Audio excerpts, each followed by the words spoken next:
Okay, here is the next problem that we did in class. This is 5 grams of sodium chloride reacts with 103 grams of silver nitrate, and a reaction occurs to completion. First thing is write the balanced chemical equation. Well, to do that, we have to figure out what kind of reaction it is, and this is a double replacement reaction, sodium chloride and silver nitrate. That's NaCl plus AgNO3. And what are they going to make? Well, this is a double replacement, and so our silver is going to react with the chloride, and our sodium will react with our nitrate.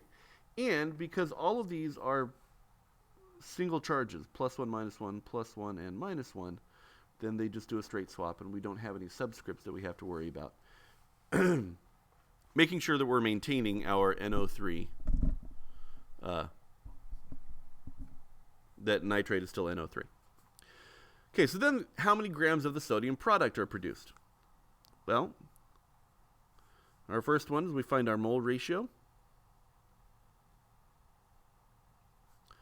of the reactants, okay, which is 1 NaCl to 1 AgNO3. Second step is find the mole ratio of the given amounts. Well, we have 5 grams, 5.00 grams of sodium chloride.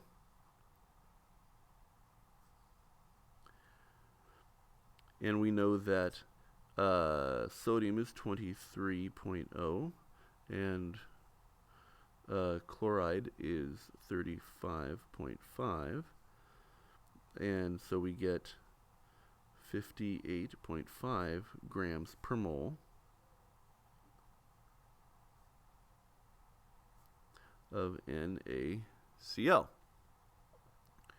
And so 5 divided by 58.5 gives us 0.0855 mole of NaCl. For the other one, we have silver nitrate. It's 103 grams of AgNO3, where 1 mole of it is,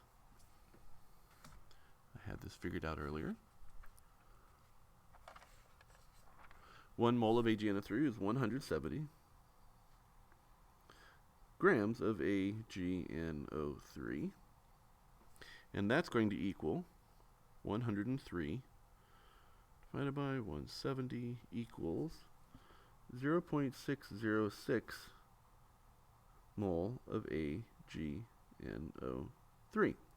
Well, here we have a 1-to-1 ratio, and so in order to determine, here's our silver nitrate.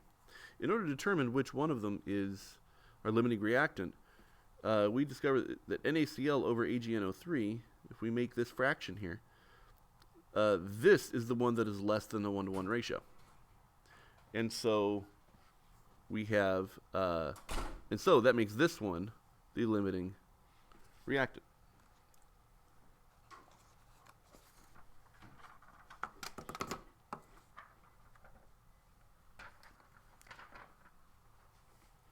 Okay, and so sodium chloride is a limiting reactant. We have 0.0855 moles of NaCl, and we use that for the stoichiometry.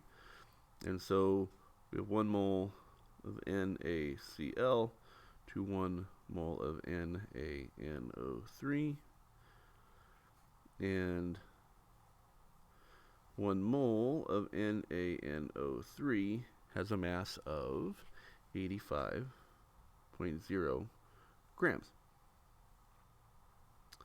And so from this, 0.0855 moles times 85 grams equals 7.27 grams of NaNO3.